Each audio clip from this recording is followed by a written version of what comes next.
Et voilà pour le quiz. Comme vous le voyez, nous avons été rejoints par nos participants à ce quiz qui vont mener une lutte acharnée pour gagner. Nous avons été rejoints par des lycéens qui ont suivi cette émission et qui ont donc appris énormément de choses. Et on verra bien sur ce quiz qu'est-ce qu'ils ont retenu. Alors, nous avons à ma droite des représentants du lycée Levavasseur. Est-ce que vous pouvez nous dire vos prénoms, s'il vous plaît ?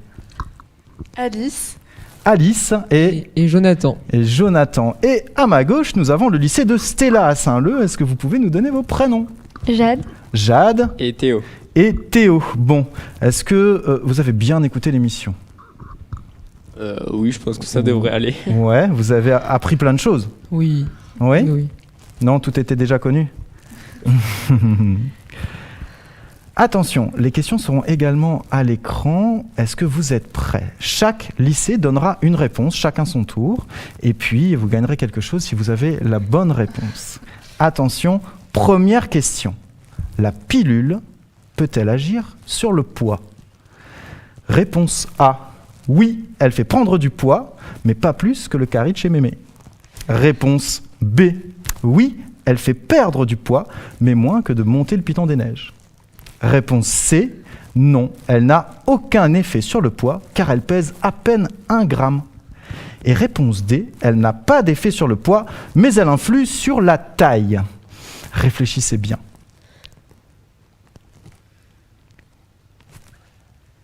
Vous avez les propositions à l'écran, si vous ne vous en souvenez pas. Et je ne l'ai pas évoqué, le professeur von Theobald nous apportera la bonne réponse et les explications qui vont avec.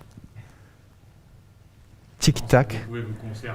Vous pouvez en discuter, vous concerter, c'est un jeu, n'hésitez pas, je ne vais pas tarder à sonner le gong de fin et réclamer votre réponse. Attention, il faut choisir tout de suite. Et maintenant, lycée Levavasseur. Stop. Eh bien non, on est plus pour la réponse C. La réponse C, non, elle n'a aucun effet sur le poids car elle pèse à peine 1 gramme. Et pour le lycée de Stella ? La même réponse. La même réponse, ouais, la réponse la C. C. Alors je vais me retourner vers notre expert. Professeur. Oui, alors effectivement, la réponse C est la bonne réponse, car si les pilules œstroprogestatives contiennent des œstrogènes, elles peuvent effectivement retenir un peu d'eau, mais ça s'arrête dès qu'on arrête la pilule à la fin de la plaquette. Par contre, si vous prenez 100 femmes à qui vous donnez la pilule et 100 femmes qui ne prennent pas la pilule et que vous suivez leur poids sur 1 an, vous ne verrez pas de différence. Il y en a autant qui vont grossir, autant qui vont maigrir et autant qui vont garder le même poids. Donc, sur une population, effectivement, il n'y a pas d'effet sur le poids de la pilule dans les études. Et la prise de poids est essentiellement liée, bien sûr, aux habitudes alimentaires. Merci beaucoup. Vous reportez donc tous les deux 1 point qui est représenté par ce préservatif mis à votre disposition. Nous passons tout de suite à la réponse 2. Vous êtes prêts ? Écoutez bien. Quel est le moyen de contraception le plus efficace ? Réponse A, la pilule. Réponse B, l'implant contraceptif. Réponse C, le préservatif. Et enfin, réponse D, porter des Crocs. Alors moi j'aurais dit des Birkenstock, mais bon. Oui, mais les Crocs c'est pire.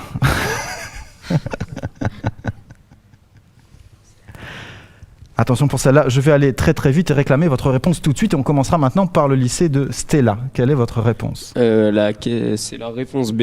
La réponse B, l'implant pour vous. Et pour vous ? C'est la réponse B aussi. La réponse B également. On se suit sur la réponse professeur. Mais je suis ravi, vraiment ravi. Pour une fois, quelqu'un m'a écouté, puisque je l'ai dit tout à l'heure. Je vous ai expliqué que quand 100 femmes prenaient un implant pendant 1 an, il y en avait 0,05 qui avaient une grossesse. Et pour comparer, je peux vous dire que celles qui prennent par exemple le préservatif, eh bien il y en a 15 sur 100 qui seront enceintes dans l'année. Vous voyez, c'est quand même beaucoup moins efficace. Et la pilule, par exemple, ce sera 8 qui seront enceintes sur 100 femmes qui prennent la pilule pendant 1 an uniquement. Voilà. Et il y a d'autres méthodes dites naturelles qui ont vraiment un taux de succès encore beaucoup moins important, avec 16 à 32 grossesses par an. donc c'est pas très efficace non plus. Mais parfois, c'est pas forcément une mauvaise contraception, c'est parfois la seule que ces femmes-là peuvent utiliser. Merci beaucoup pour toutes ces précisions. Donc, chaque équipe remporte un préservatif. Nous sommes donc à 2 capotes à 2 capotes. C'est un résultat, une égalité parfaite. Nous allons donc passer à la 3e question. Attention, celle-là, elle a été faite pour moi. Alors, écoutez bien, elle est un peu longue. En 2015, qu'a mis au point Michel Chu, une étudiante en design du Pratt Institute de New York, en s'inspirant du prototype de Jan Vinces Krause, un scientifique allemand. Qu'est-ce qu'elle a mis au point, cette étudiante ? Réponse A, un spray au latex, car selon elle, l'industrie du préservatif a besoin d'un peu de fraîcheur. Réponse B, un bouton on-off implanté dans la peau permettant de réguler les ovules, dont l'utilisation sera aussi simple qu'un interrupteur. Réponse C, une application mobile qui permet de communiquer avec les spermatozoïdes, car la communication est la base de toute relation. Réponse D, un tracker de chaussettes, rien à voir avec la contraception, quoique, mais hyper utile pour retrouver celles qui se sont perdues dans la machine entre le lavage et le séchage. Réfléchissez bien. Ça va être très difficile. Ça va être très difficile. Lycée Levavasseur. Pour nous, ce sera la A. La réponse A, le spray donc. Le lycée de Stella. Du coup, la même réponse, ouais, la A. Ouais, il y a de la prise de risque. Ah là, c'est... ouais. Réponse A pour les 2 professeurs. Aidez-nous à trancher. Effectivement, c'est bien un spray au latex que Michel Chu a proposé de créer, un spray qui se vaporise effectivement comme un déodorant sur les parties génitales, chez l'homme ou chez la femme, et qui va servir de barrière mécanique. Pour l'instant, je précise qu'il n'est pas encore remboursé par la Sécurité sociale et qu'on n'est pas prêt de le voir sur le marché français. D'accord, donc on va l'attendre. Merci beaucoup. Vous avez encore toutes les 2 équipes répondu comme il fallait. Je vous dois donc à chacun un préservatif. Mais c'est lassant, on devrait peut-être encourager les fausses réponses. Hein. Oui, c'est pas drôle. Et puis si on s'en sort avec un ex-aequo à la fin, comment on va faire ? Question numéro 4. Écoutez bien. La contraception d'urgence est efficace jusqu'à combien de temps après le rapport à risque ? Réponse A. 24 heures chrono, même si ce n'était pas avec Jack Bauer. Réponse B. 72 heures, comme la durée maximum valable du test Covid pour voyager. Réponse C, 3 minutes, autant dire qu'il faut faire vite pour trouver une pharmacie. Réponse D, toute la vie, c'est une sentence irrévocable, sauf que Denis Brognard ne viendra jamais éteindre votre flambeau.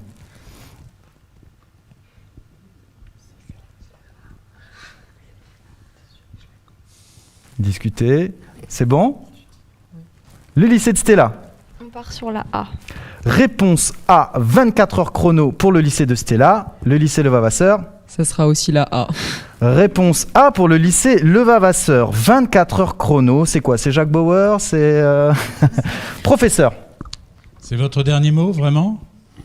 Ah oui. Oui. Eh bien non, mais non, c'est 72 heures.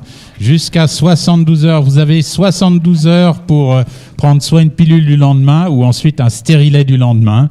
Vous avez 72 heures maximum. C'est vrai que l'efficacité de cette contraception du lendemain diminue avec le temps, mais il y a une efficacité importante jusqu'à 72 heures après le rapport.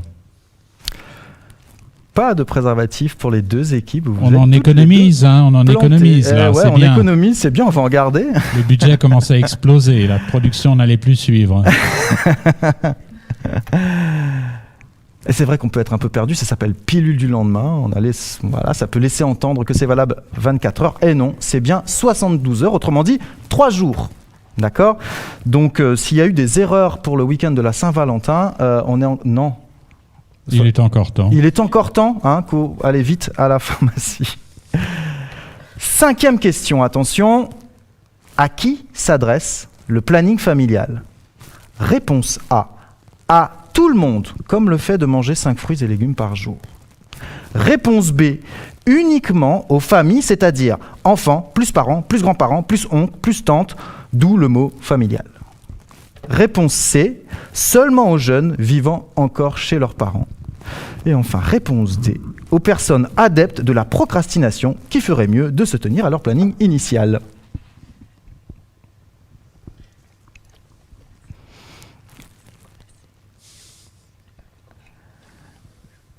Il est un peu tordu ce quiz, hein. Il y a conciliabule longtemps là.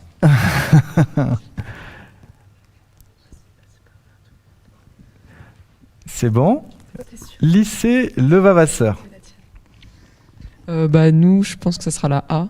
La réponse A à tout le monde. Ok, le lycée de Stella. C'est la même réponse, la A.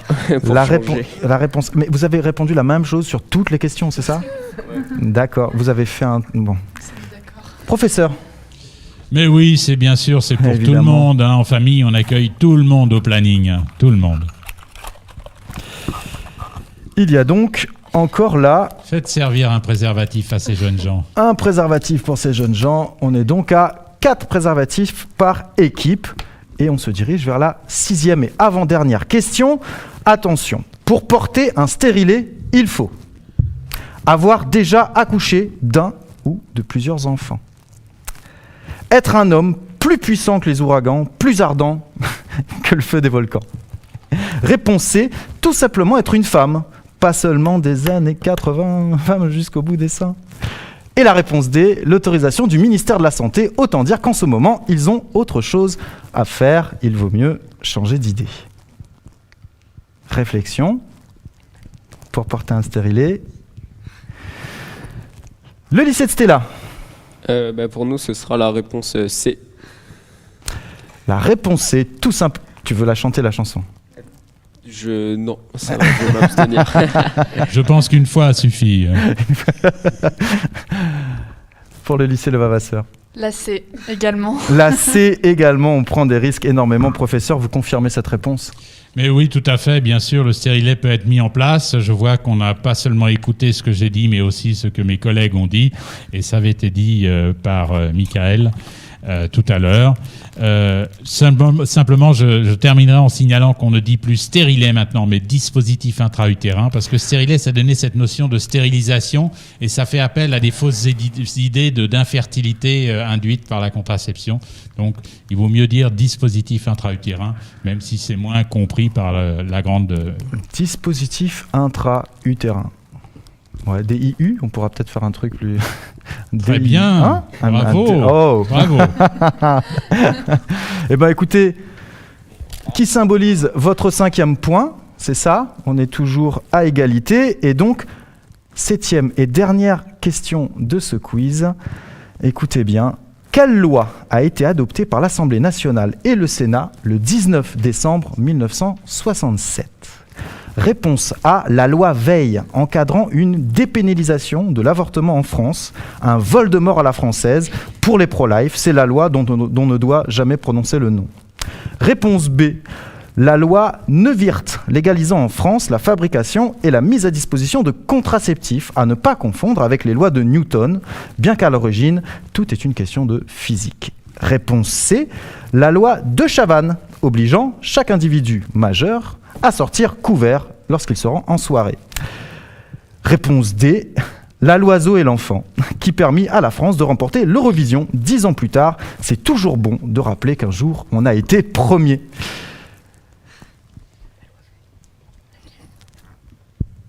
Ah, ici, je pense qu'on est calé sur la réponse. Vous êtes prêts? Je ne sais plus c'est à qui le tour. C'est à vous. Quelle est votre réponse? La réponse A, la loi Veil. La loi Veil. On prend toujours pas de risque, hein. La A, pareil.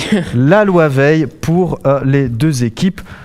Professeur. C'est très embêtant parce que 5 préservatifs, ça se divise pas en deux et on va rester sur un score impair parce que la loi Veil est passée en 1975. C'est la loi qui autorisait l'avortement. La loi Neuwirth, par contre, c'est celle qui a permis la vente de contraceptifs avant la loi Neuwirth en 67. La contraception était illégale en France. On n'avait pas le droit de produire et de vendre des contraceptifs. C'était illégal. Voilà. Donc, ce qui a permis de mettre la pilule sur le marché en France, c'est la loi Neuwirth en 67. Et en 75, l'avortement a été autorisé. Voilà. Désolé. Eh ben, il nous terminer restera sur les une deux note derniers triste. préservatifs. On va se les garder pour nous. Merci beaucoup. Ce quiz se termine sur un score donc à égalité de 5 points partout. Je vous remercie beaucoup. J'espère que vous avez passé un bon moment. C'est l'heure pour nous également de conclure, de se dire au revoir. Dans pas si longtemps, environ 2 mois, on se retrouvera pour une 3e édition. Suivez-nous, likez la page Facebook de l'Université numérique de La Réunion. N'hésitez pas à vous abonner pour être au courant des prochaines éditions, des prochains formats qui vous seront proposés et enfin les prochaines thématiques. Nous vous remercions beaucoup de nous avoir suivis ce soir. Je remercie également toute l'équipe de production qui ont travaillé d'arrache-pied depuis plusieurs mois pour préparer cette émission et de manière assez concentrée aujourd'hui. Merci beaucoup, à très bientôt, bonne soirée. N'oubliez pas, protégez-vous, renseignez-vous, faites des choix éclairés.